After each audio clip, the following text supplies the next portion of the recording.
To fa zazzafin labari ke zuwa ma cikin wannan sabuwar tasha mai suna Arewa Hausa Top TV.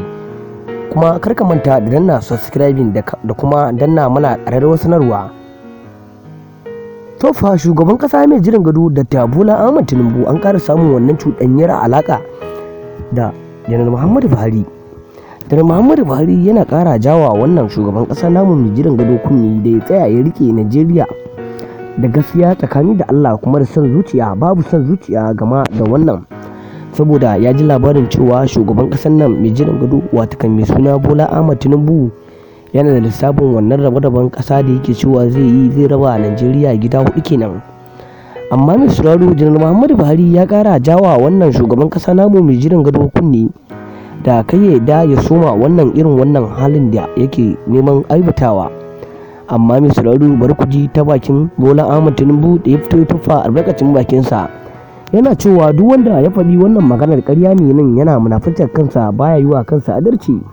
Duk da shi Bayarabe ne, ya san gaskiyar al'amari kuma yana da amana. Har ya fito ya ƙara cewa da 'yan Kano suna da amana, yana ƙara godewa wannan ƙasa Najeriya mai albarka. To fa mai sauraro, bar ku ji ta bakin Janar Muhammadu Buhari da ya fito ya magana game da wannan matashi mai suna Bola Ahmed Tinubu mai jiran gado watakan Arewa Hausa Top. Namu kana da sanarwa. Kuma bayan haka yana ƙara gaya mai da ya ji labarin cewa wannan matashi namu mai suna Bola Ahmed Tinubu mai jiran gado ke na Najeriya gabaki ɗaya. Ya ji labarin cewa Janar Muhammadu Buhari, wannan matashi mai suna Bola Ahmed Tinubu yana shan koken. To mai sauraro, wannan maganar dai an yi ta sirri kenan, ba wanda ya sani, ba wanda yake so kuma ya san wannan maganar Bola Ahmed Tinubu ta wannan lissafin shan koken din da yake yi, kuma da gaske ne, garanti ya yarda yana yi, ya amsa laifinsa. To fa anan ma Janar Muhammadu Buhari ya kara jawa wannan matashi namu shugaban kasa mai suna Bola Ahmed Tinubu kunni da ya gyara. Shugaban kasar Najeriya ba zai zauna yana shan koken ba, wannan tsarin bai ci a ce shi yake wannan halayen ba, ya gyara tun da shi dai ya san mai murabus ne.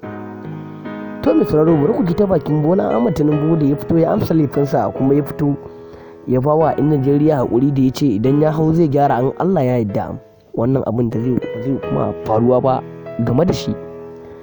To mai sauraro, 'yan Najeriya gabaki daya sun fito sun yi murna game da wannan abin da Bola Ahmed Tinubu ya fito ya maganganu a faɗin Najeriya, ya ce a yi haƙuri, zai daina wannan shan koken ɗin da yake yi gabaki ɗaya.